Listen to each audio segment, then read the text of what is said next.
दया की भूल, विनाश का शूल। बहुत समय पहले की बात है। एक राजा, जिसे अपने साहस और युद्ध कौशल के लिए जाना जाता था, ने एक लंबी यात्रा पर जाने का निश्चय किया। उसकी प्रजा उसे विदा देने के लिए नगर के मुख्य द्वार तक आई। हर कोई राजा के साहस की सराहना कर रहा था और उसे शुभकामनाएं दे रहा था।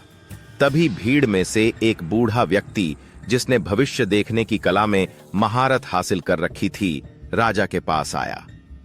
उसकी आंखों में एक अजीब सी चमक थी। उसने राजा से कहा, महाराज, इस यात्रा में आपको एक अजीब अनुभव होने वाला है। अगर जंगल में आपको एक छोटे आकार का व्यक्ति मिले और वह आपको युद्ध के लिए ललकारे, तो उसे मार देना। उस पर दया मत करना, नहीं तो परिणाम घातक हो सकते हैं। राजा को बूढ़े व्यक्ति की यह बात अजीब लगी, लेकिन उसने हंसते हुए कहा, तुम्हारी बात मैं मानूंगा। यदि ऐसा कोई मिले तो मैं उसे जरूर खत्म कर दूंगा। राजा ने इसे एक साधारण सलाह समझकर ध्यान नहीं दिया और अपनी यात्रा पर निकल पड़ा। कई दिनों तक राजा ने अपने सिपाहियों के साथ घने जंगलों और दुर्गम रास्तों को पार किया।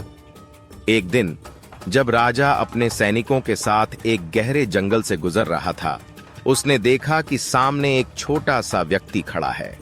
उसकी लंबाई बहुत कम थी, लेकिन उसकी आंखों में एक खतरनाक चमक थी। उसने राजा को युद्ध के लिए ललकारा। राजा को उस बूढ़े भविष्यवक्ता की बात याद आई, लेकिन उसे उस छोटे व्यक्ति पर हंसी आ गई। उसने सोचा,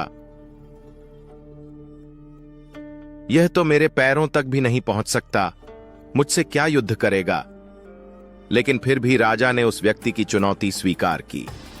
युद्ध हुआ और राजा ने उसे आसानी से हरा दिया। जब राजा ने उस छोटे व्यक्ति को मारने का सोचा, तो उसे उस पर तरस आ गया। उसने सोचा, यह तो एक छोटा सा और कमजोर व्यक्ति है, इसे मारने की क्या आवश्यकता है, और उसने उसे छोड़ दिया। अगले दिन राजा जब आगे बढ़ा, तो वही व्यक्ति फिर से उसके सामने आ खड़ा हुआ, लेकिन इस बार वह पहले से थोड़ा बड़ा और अधिक बलवान लग रहा था। उसने राजा को फिर से युद्ध के लिए ललकारा। राजा ने थोड़ा संजीदा होकर उससे लड़ाई की और एक बार फिर उसे परास्त कर दिया, लेकिन इस बार भी राजा ने उस पर दया कर दी और उसे छोड़ दिया। कुछ दिन और बीत गए और राजा ने महसूस किया कि वह व्यक्ति अब हर बार उसे चुनौती देने आ जाता है और हर बार पहले से बड़ा और अधिक ताकतवर होता है। तीसरी बार उसने राजा को चुनौती दी तो वह पहले से कहीं अधिक शक्तिशाली नजर आ रहा था।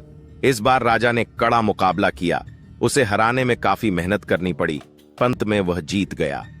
फिर भी राजा ने उसकी जान बख्श दी, यह सोचकर कि वह किसी छोटे प्राणी को मारकर क्या हासिल करेगा।